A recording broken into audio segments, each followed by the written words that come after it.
The sea whispers. The wind carries stories of adventure, discovery, and passion. This is Portugal, a land of explorers, poets, warriors, and dreamers. A country where history is written in the waves, in the streets, in the hearts of its people. In this story, you will travel through time. You will walk the streets of Lisbon, hear the sorrowful songs of Fado, and taste the sweet pastéis de nata. You will sail with brave explorers into the unknown, stand on the cliffs of Sagres, and feel the power of a nation that once ruled the seas.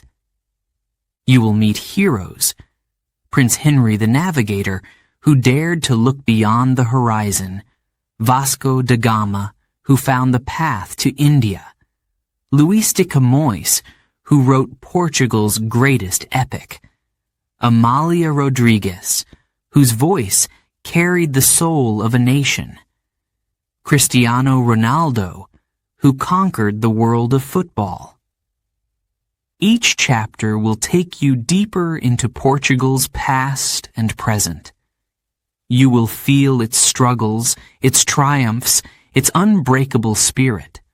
The words will paint pictures in your mind. The sounds will bring history to life. And as you listen, as you read, you will not only discover Portugal, you will practice your English, improving your understanding, your vocabulary, your confidence. This is more than a story. It is a journey of learning, of adventure, of inspiration. Are you ready? Then let's begin. Chapter 1. A small country with a big story. Portugal, a land of explorers, poets, and kings. A place where history whispers through the cobbled streets and where the Atlantic Ocean stretches beyond the horizon. A small country, but with a story as vast as the sea. Close your eyes. Imagine standing on a golden beach. The waves roll gently, touching the shore like they have for thousands of years. The air is warm, carrying the scent of salt and adventure. The sun begins to set, painting the sky with shades of orange and gold. This is Portugal, a land of beauty, mystery, and discovery. But where is Portugal? Look at a map of Europe. On the western edge, where land meets sea, you will find it. A small nation bordered by Spain to the east and the Atlantic Ocean to the west. From the north to the south, Portugal is full of contrasts. Green valleys, rolling vineyards, golden beaches, and ancient cities. A country shaped by the past, yet always looking forward. The Portuguese people have always listened to the sea. For centuries, they watched the waves and wondered, what lies beyond? It was here, on the cliffs of Sagres, that a great dream was born. A dream of exploration, of new worlds, of adventure. But before we set sail into history, let's take a step back. Who are the Portuguese? Where did their story begin? Thousands of years ago, before there was Portugal, different peoples lived on this land. The Celts, the Romans, the Moors. Each left their mark. The Romans built roads and bridges. The Moors brought knowledge, music, and new ways of farming. But in 1143, something changed. A man named Afonso Henriques led a great battle. He won, and Portugal was born. A new kingdom, a new future. Over time, Portugal grew stronger. Castles rose on hills, protecting towns and villages. Churches and palaces were built, decorated with golden tiles and grand designs. Life was not always easy, but the Portuguese were strong. They had something special, a spirit of adventure. And so, one day, they turned to the ocean. The 15th century arrived. The world was changing. Great ships set sail from Portugal's shores. Brave men, led by the stars, went in search of the unknown. They sailed beyond the edge of maps, past the borders of fear.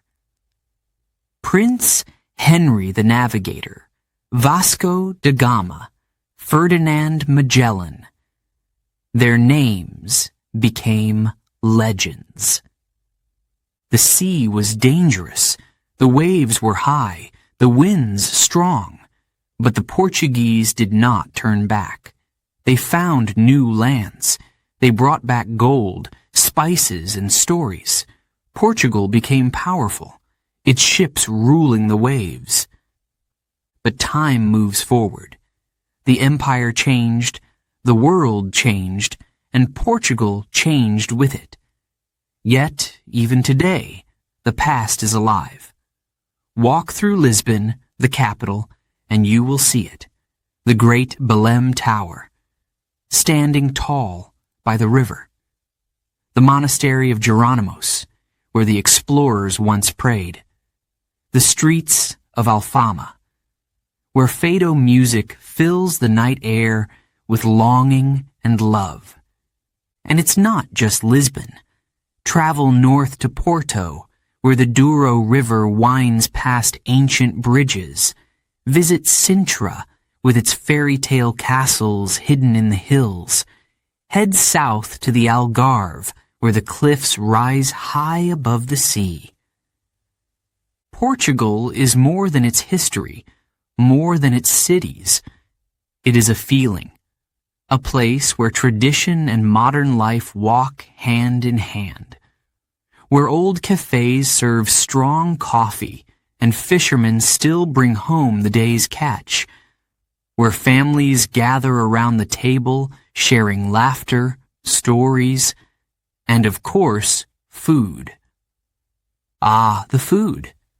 The taste of bacalhau, Portugal's famous salted cod. The sweetness of pastéis de nata, warm custard tarts with golden crusts. The fresh seafood, the rich wines, the smell of grilled sardines in summer. Every dish tells a story, just like the land itself. And what about the people? The Portuguese are warm, welcoming, and proud of their heritage. They are poets, sailors, footballers, and dreamers. From Luis de Camões, who wrote epic tales, to Cristiano Ronaldo, who conquered the world of football. From the explorers of the past to the artists, scientists, and musicians of today. Portugal is small, yes, but its heart is vast. Its story is grand. Now, as the sun sets over the Atlantic, we take a deep breath. This is only the beginning. Ahead, more stories wait to be told. The sea calls, and Portugal's adventure is far from over. Chapter 2. The Age of Explorers. Portugal rules the seas. The wind is strong. The waves rise and fall, crashing against the cliffs. The sky is vast, endless, stretching beyond the horizon. It is the 15th century, and Portugal stands at the edge of the world. But not for long. The ocean is a mystery. No one knows what lies beyond. Some say there are sea monsters. Others believe the water will boil and ships will fall off the earth. But the Portuguese do not believe in fear. They believe in discovery. In the south of Portugal, in a place called Sagres, One man watches the sea with sharp eyes, Prince Henry, a son of kings, but not a warrior. His sword is knowledge, his battlefield the ocean. He dreams of ships sailing to unknown lands. He asks questions. What is beyond this horizon? Where does the sea end? He does not sail himself, but he builds something powerful, a school, a center for learning. Sailors, map makers, astronomers, all gather in Sagres. They study the stars, the winds, the currents. They design better ships, stronger and faster, called caravels. These ships are light, quick, ready to dance with the waves. And so, the great journey begins. One by one, ships leave Portugal's shores, south, toward Africa. They do not go far at first, only a little more each time. The unknown is dangerous, but it is also exciting. The coastlines grow familiar, the maps expand. The world is opening, piece by piece. In 1488, a brave captain named Bartolomeo Diaz faces the stormy sea. His ship is tossed like a leaf in the wind. The sky is dark, the water wild, but he does not turn back. He sails on, further than any Portuguese before him. Then, one day, the storm calms. The sun returns. The sea is different now, softer, warmer. He has done the impossible. He has found the tip of Africa, the Cape of Good Hope, a new path to the riches of the East. 10 years later, another man takes the next step, Vasco da Gama. He is not just a sailor, he is a man on a mission. He wants to find India, to bring back gold, spices, and knowledge. His journey is long, full of danger, months at sea, sickness, hunger, storms. But he does not stop. And then, land, India, a new world, a new connection. He returns to Portugal with his ship full of treasures, black pepper, cinnamon, silk. The dream of Prince Henry has come true. The ocean is no longer a wall, it is a road. Portugal is no longer small. It is now a great power. Its ships sail to Africa, India, Brazil, and beyond. Ports are built, colonies founded. The world map changes, and Portugal is at the center of it. But one man wants to go even further. His name is Ferdinand Magellan. He has a question no one can answer. Can we sail around the world? The journey is dangerous. Many say it is impossible. But he does not listen. He gathers 5 ships and a brave crew. In 1519, they set sail. The journey is long. The sea is endless. They pass through storms, battles, hunger. They sail through the dangerous waters at the tip of South America, where waves rise like mountains.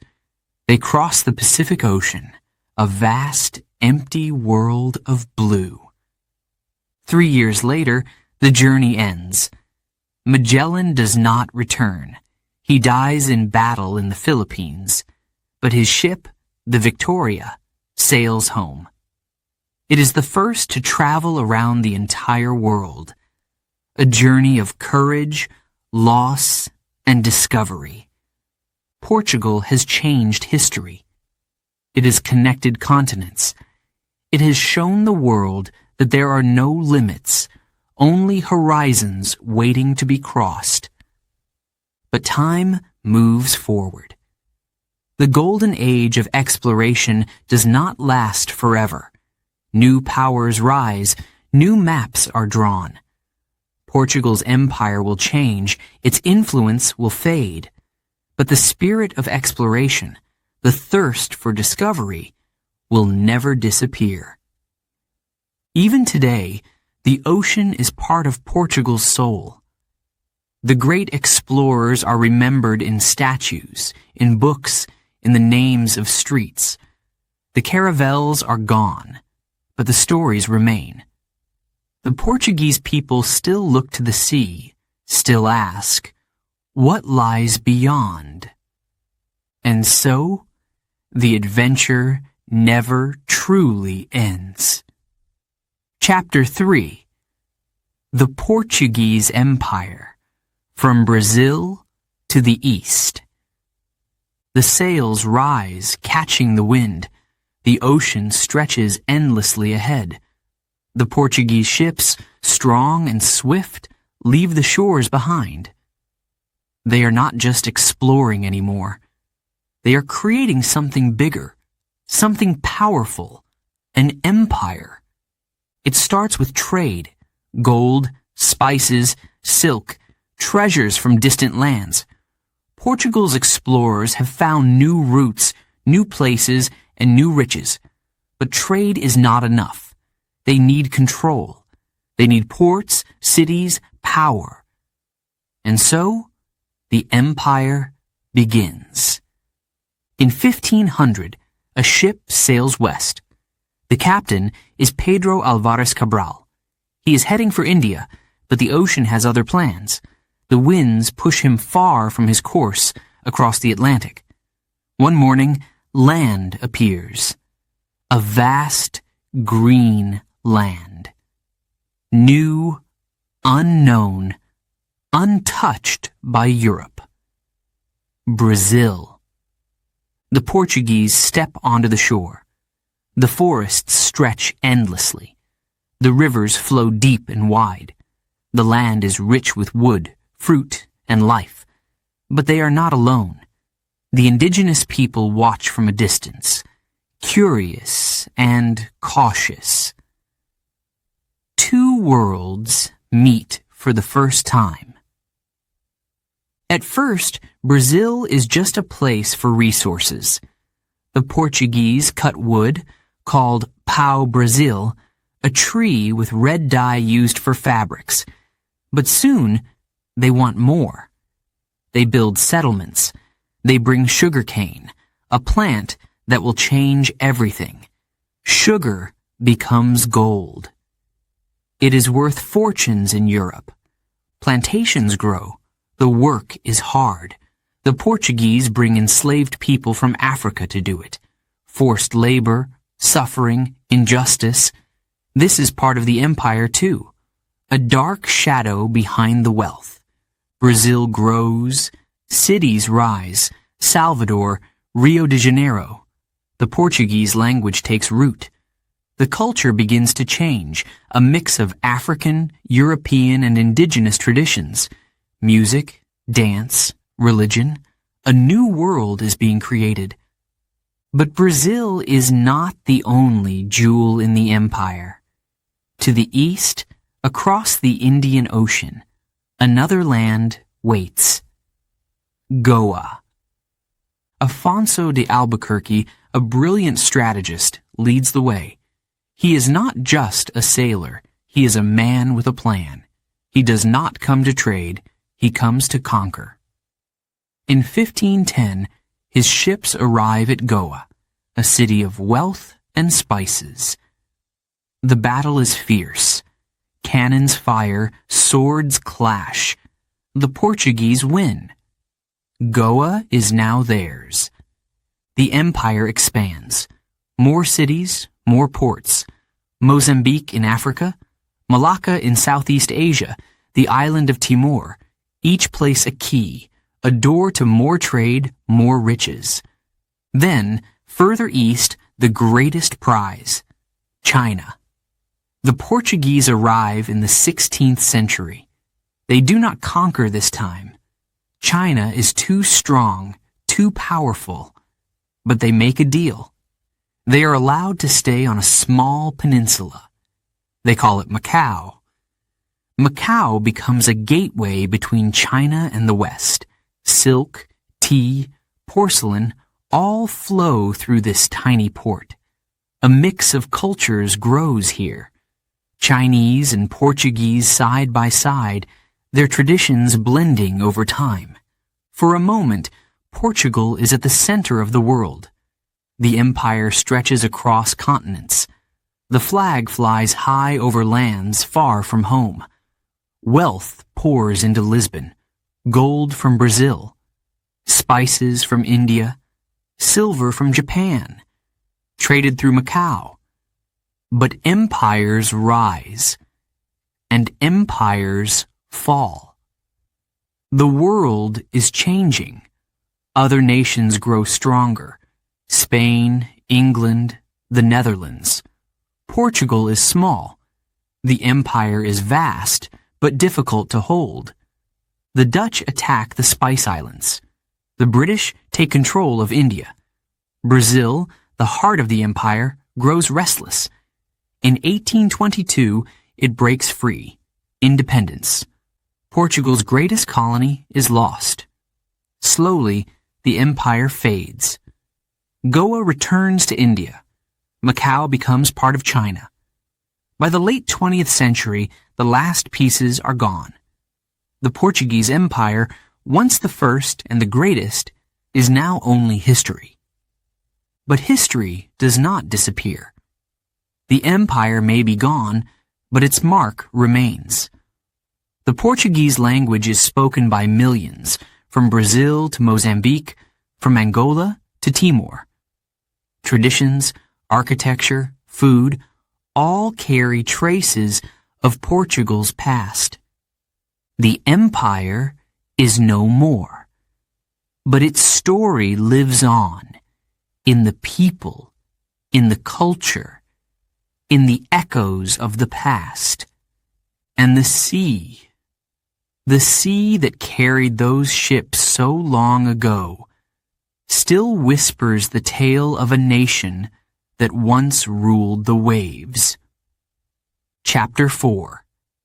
Lisbon, the city of light and shadows. The air is warm. The scent of the sea drifts through the narrow streets. Sunlight dances on the rooftops, turning them gold. The river glows, reflecting the sky.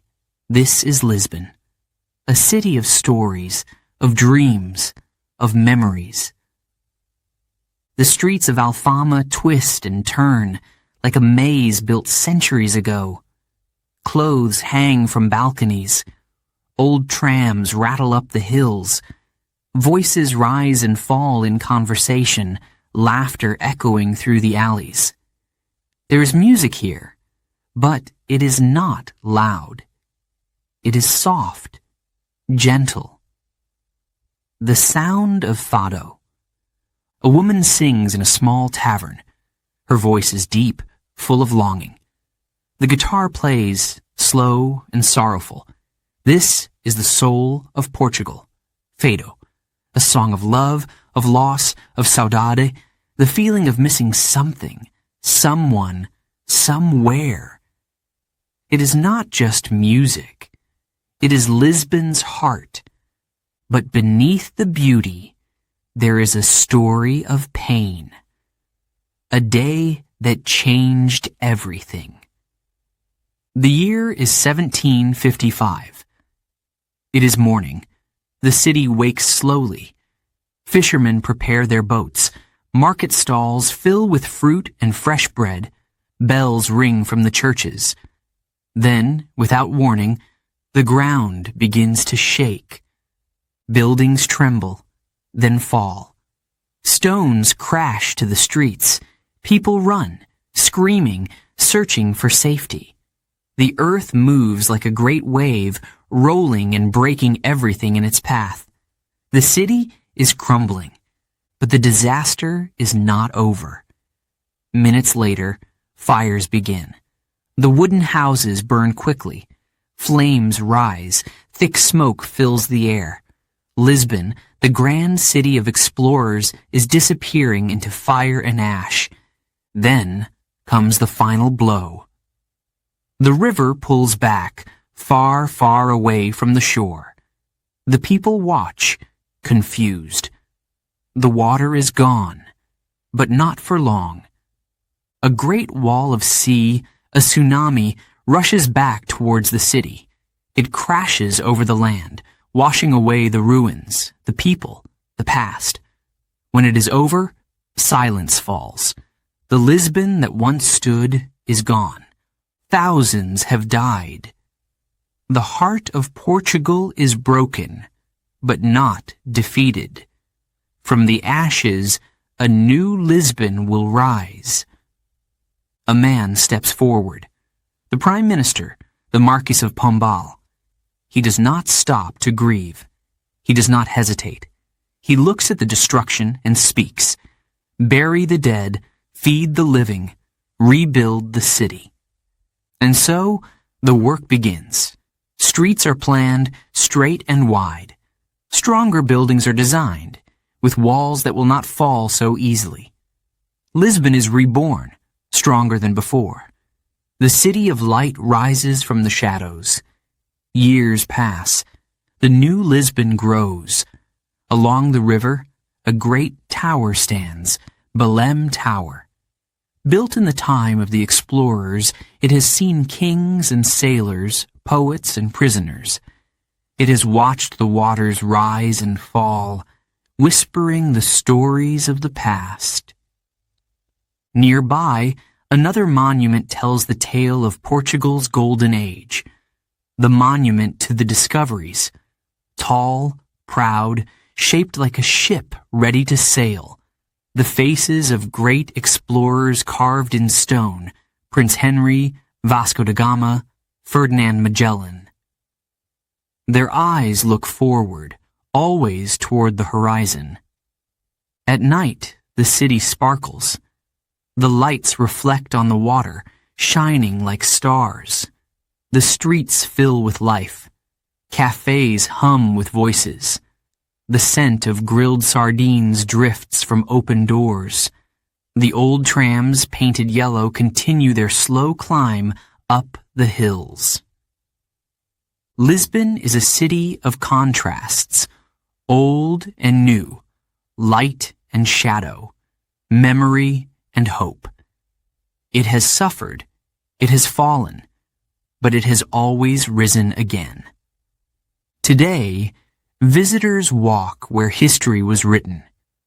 They stand on the stones where kings once walked. They listen to the music, taste the food, feel the spirit of the city. Lisbon is not just a place. It is a feeling. It is the sound of waves against the shore, the warmth of the sun, the quiet sadness of a fado song. It is a city that remembers its past, but moves forward with strength. The light still shines on Lisbon, and the shadows, they only make the light brighter. Chapter 5. Porto, the city of bridges and wine. The river moves slowly, deep and strong. The hills rise on both sides, covered with houses, red roofs shining in the sun.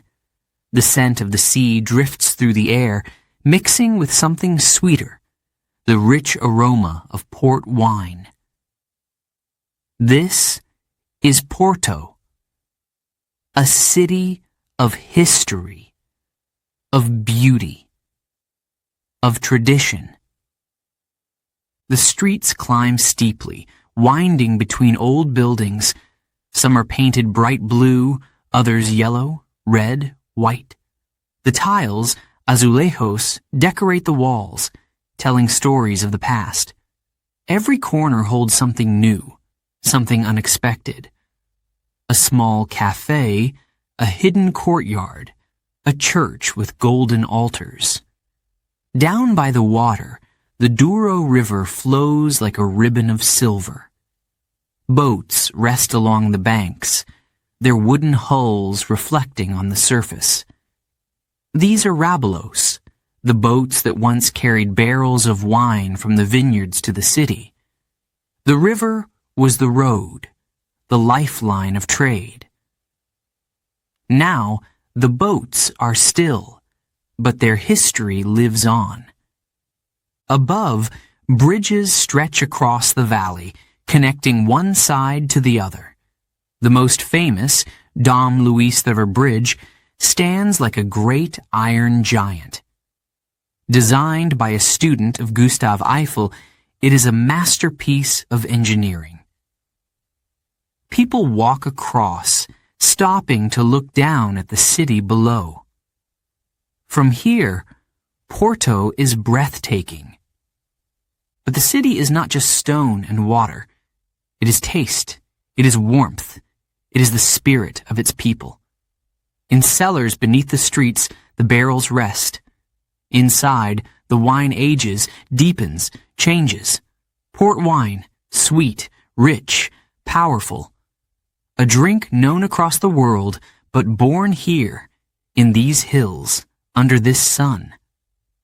Across the river, in Vila Nova de Gaia, the wine lodges wait. Dark, cool rooms filled with history. Visitors come to taste, to learn. Glasses are raised, ruby, tawny, white, each with its own story. The flavors dance on the tongue. Smooth, warm, unforgettable.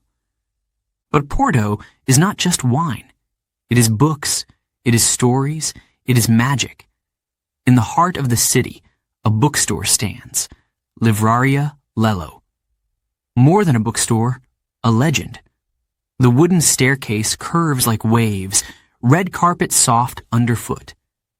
Shelves rise high, filled with books that whisper adventure. The light falls through stained glass, painting colors on the floor. It feels like stepping into a dream. The city hums with life, the sound of voices, music, laughter. At night, the lights reflect on the water, golden and soft. The cafes fill with people. The smell of grilled fish, of fresh bread, of coffee drifts through the air.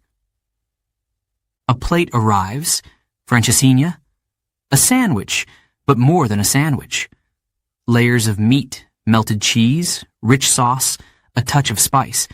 It is heavy, strong, like the city itself. Every bite is warmth, comfort, tradition. Porto has known change. It has seen wars, revolutions, hard times, but it has always stood strong. The walls of the old city tell the story. The churches, the markets, the river, all hold the memory of the past. On the hill, the Clerigos Tower rises.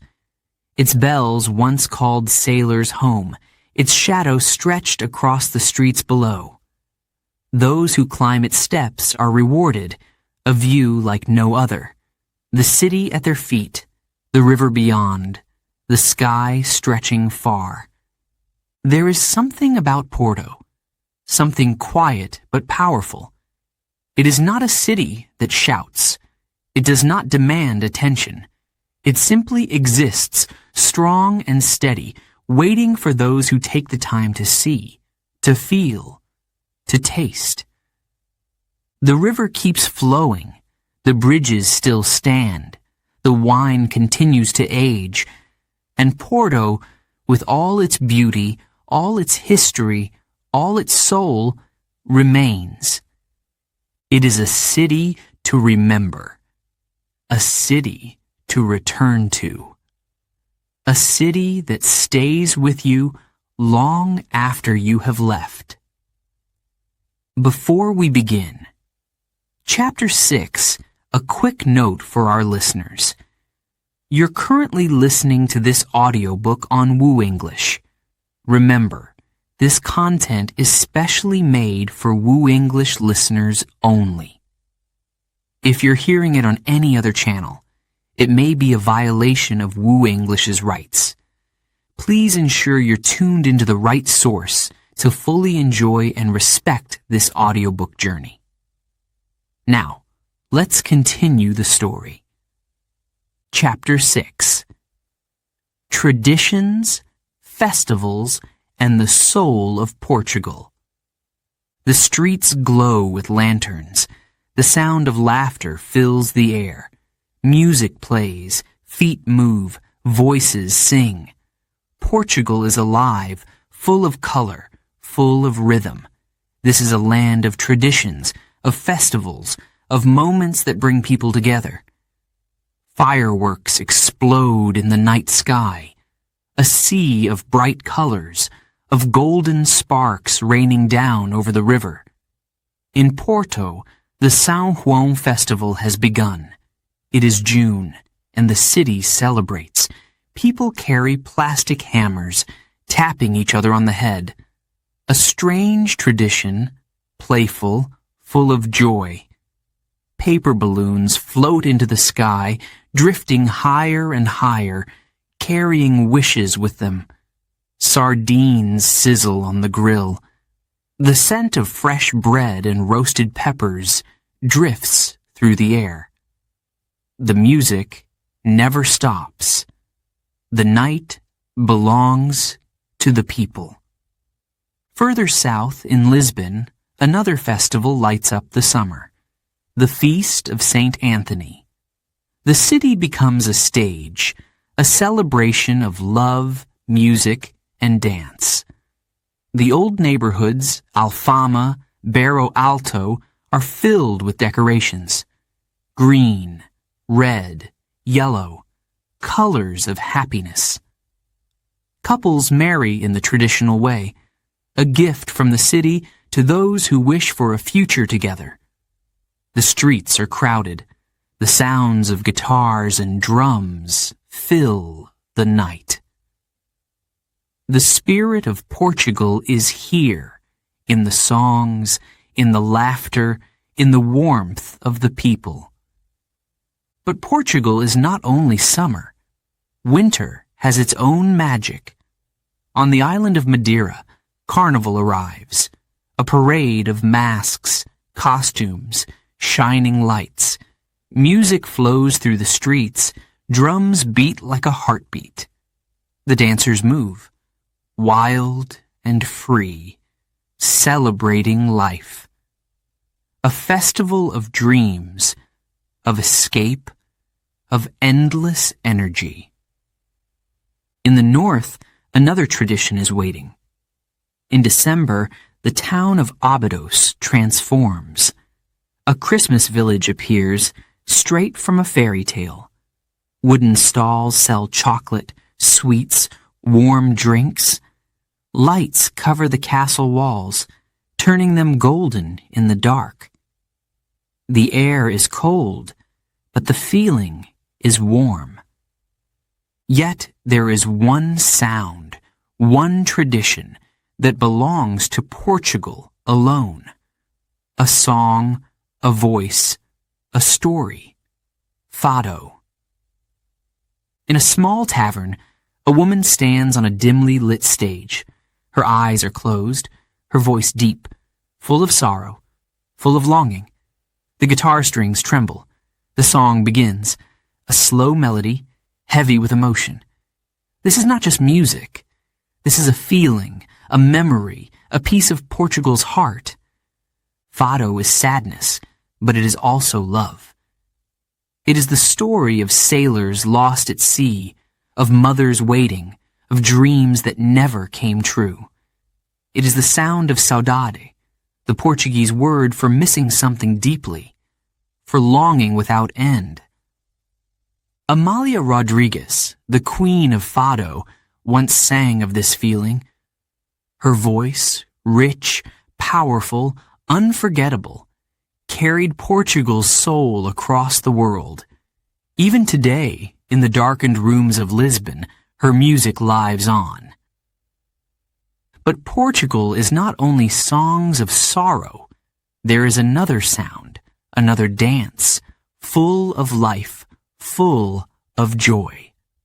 Los Ranchos Folclóricos, groups dressed in bright skirts, embroidered vests, moving in circles, stepping to the beat of traditional drums.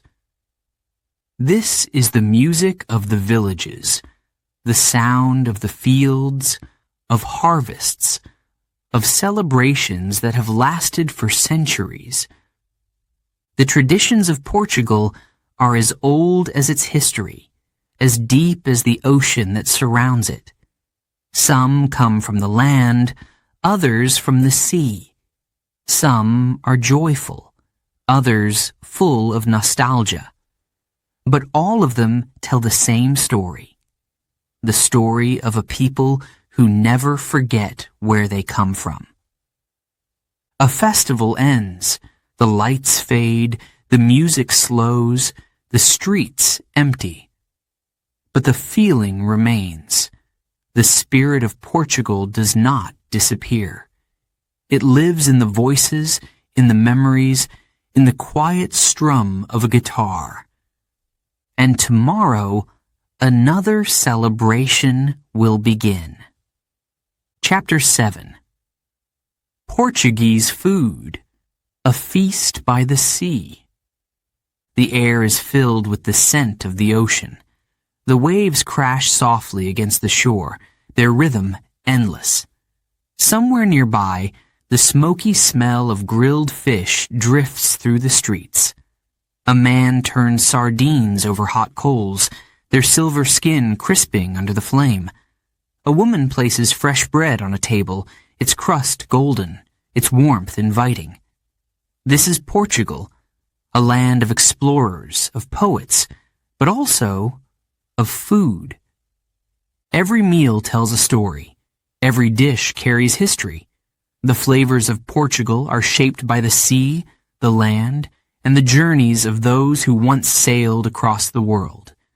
The Portuguese love to eat, to gather, to share. The table is a place of tradition, of family, of laughter. A plate arrives, bacalhau, salted cod, the most famous dish in the country. They say there are more than 1,000 ways to cook it. Baked, fried, grilled, in a stew, with potatoes, with eggs. Each family has its own secret recipe. The fish, preserved with salt, was once the food of sailors, carried on long voyages. Now it is a national treasure, eaten at celebrations, at Christmas, on ordinary days, and special ones. The waiter brings another dish, caldo verde, a warm green soup made with potatoes, kale, and slices of chorizo. Simple, comforting, perfect on a cold night. A bowl of tradition passed down through generations. In the markets, the smell of fresh seafood fills the air. Octopus, clams, prawns, all taken from the waters that surround Portugal. A fisherman carries his catch, his hands strong from years at sea. The ocean gives, and the people create. A pot bubbles on the stove.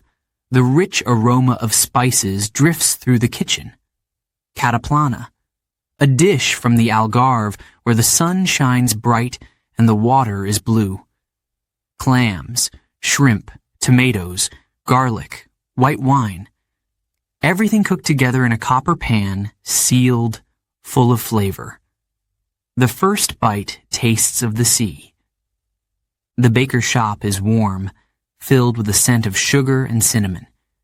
Behind the counter, golden pastries sit in neat rows. Pastéis de nata, small custard tarts, their tops caramelized, their crusts flaky and crisp. A secret recipe, born in a monastery long ago, now loved across the world. One bite, and the sweetness melts on the tongue. Further north, in Porto, another specialty waits. Francesinha, a sandwich, but unlike any other. Layers of ham, steak, sausage, covered in melted cheese, topped with a rich, spicy sauce. A meal for the hungry, a dish with a soul. At the table, glasses are raised. A deep red wine swirls inside, rich and smooth. This is Portugal's pride. Port wine made from grapes grown in the Douro Valley, aged in barrels, perfected over time. Sweet, strong, unforgettable. Across the country, the flavors change.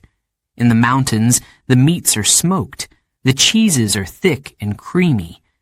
In the countryside, fresh olives, rich olive oil, golden honey. On the islands, tropical fruits grow under the sun, bananas sweeter than anywhere else. But it is not only about the food. It is about the moment, the gathering, the long lunches, the late dinners, sitting outside, the sound of voices, the feeling of time slowing down. In Portugal, meals are never rushed. They are savored. The streets of Lisbon are alive. A waiter calls out from a cafe, inviting people in. A grandmother stirs a pot in her kitchen, humming an old song. A fisherman cleans his nets, thinking of the meal waiting at home. Food is more than sustenance here. It is tradition, culture, memory. It is love. The sun begins to set. The scent of grilled sardines lingers in the air. A glass is filled once more. A pastry disappears in a single bite. The feast never truly ends. Tomorrow, it begins again. Chapter 8. Portugal. Today, a modern country with ancient roots. The sun rises over Lisbon. The river glows in the soft morning light. The city, once the home of great explorers, wakes to a new day. Trams rattle through the streets, carrying workers, students, tourists. The old and the new move side by side. Portugal is changing. Once it was a country of sailors and poets. Now it is a land of innovation, of technology, of new ideas. The past is here in the stones of ancient castles, in the melodies of fado. But the future is here too, in the towers of glass and steel, in the voices of young entrepreneurs shaping the world. The capital hums with energy. In offices, people work on startups, developing apps, designing the future. Lisbon has become a hub for digital nomads, for creative minds, for those who dream beyond borders. The city welcomes them with open arms, offering history, culture, and a lifestyle that balances work and pleasure. But it is not just Lisbon.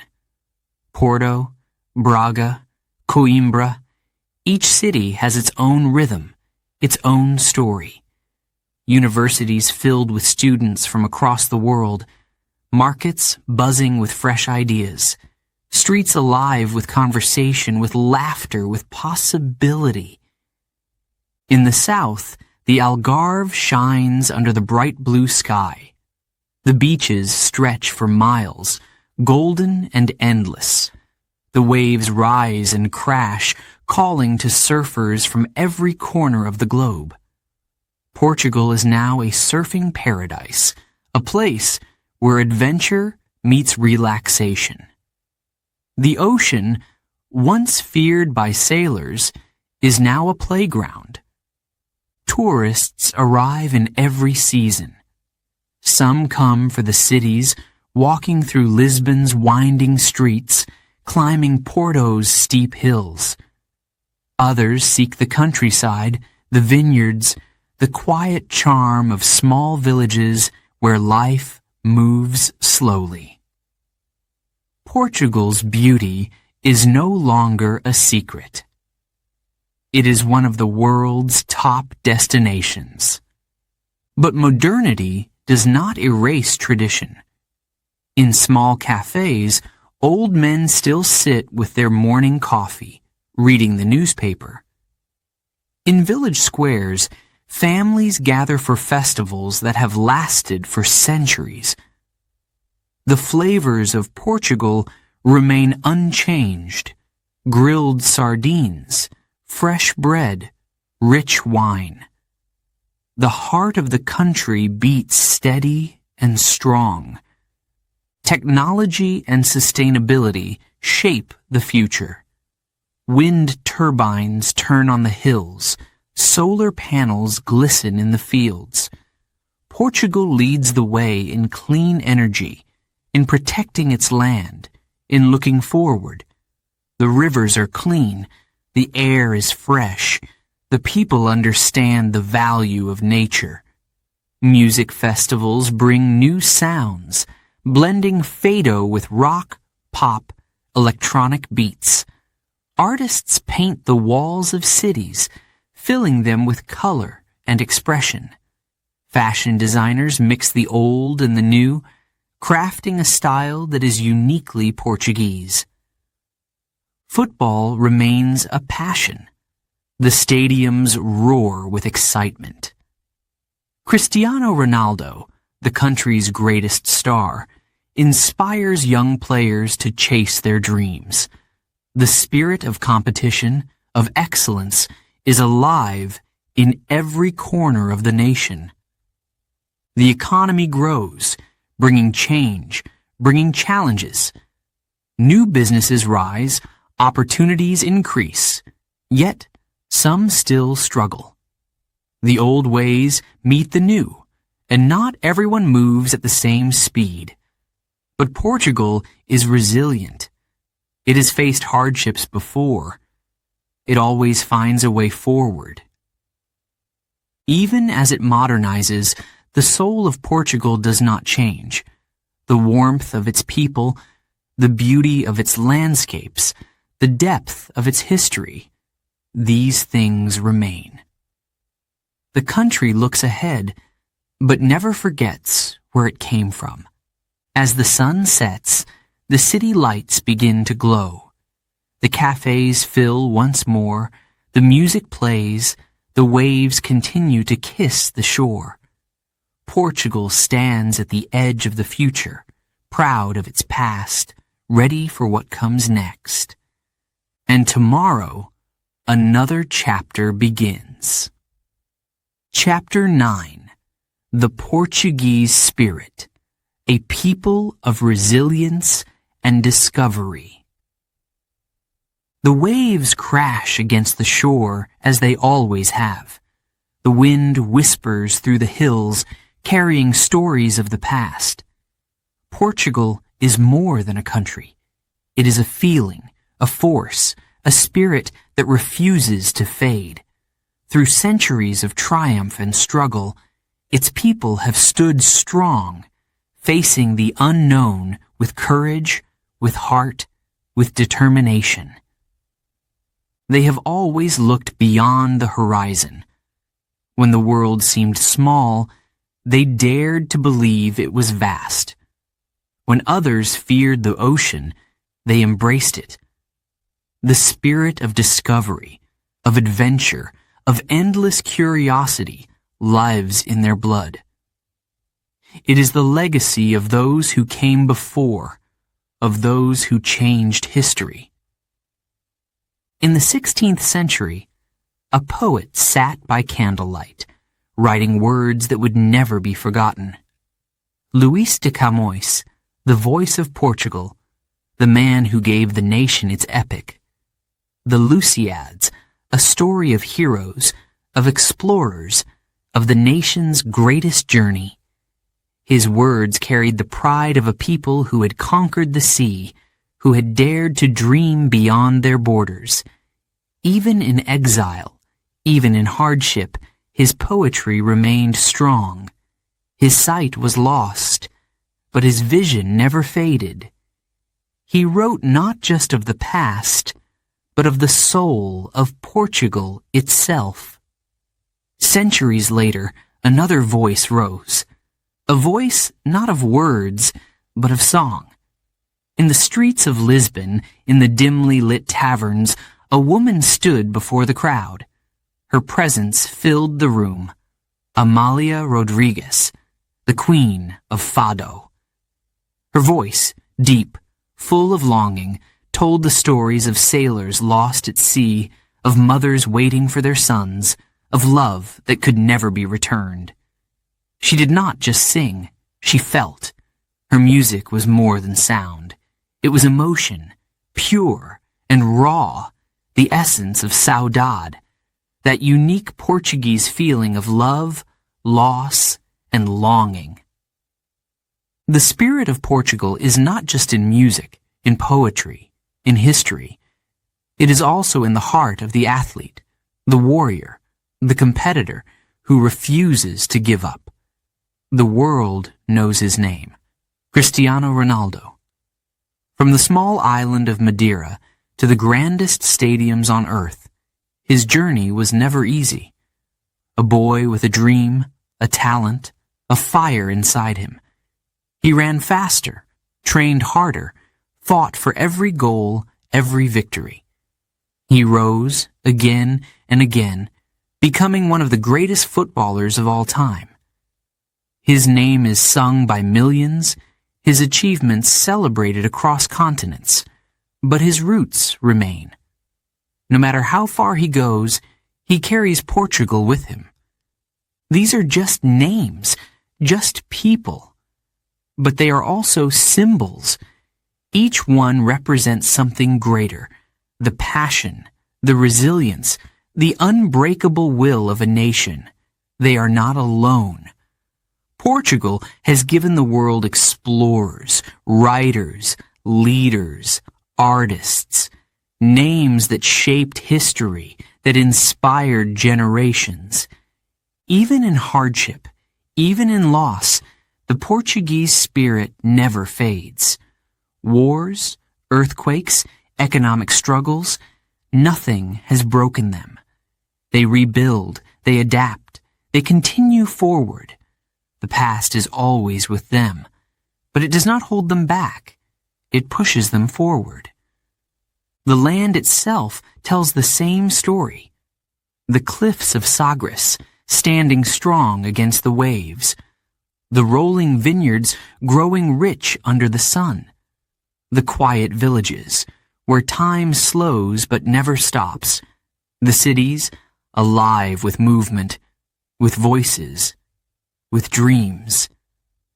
At the heart of it all, the people, warm, welcoming, proud. They share their food, their music, their stories. They invite the world in, but never lose their identity. They celebrate their past, but look to the future. They remember their roots, but always reach for something more. Portugal is not the largest country. It is not the most powerful. But its spirit is vast.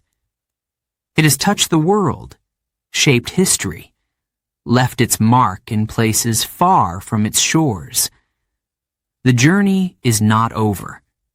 The adventure continues. The sun sets over the Atlantic. The waves keep moving.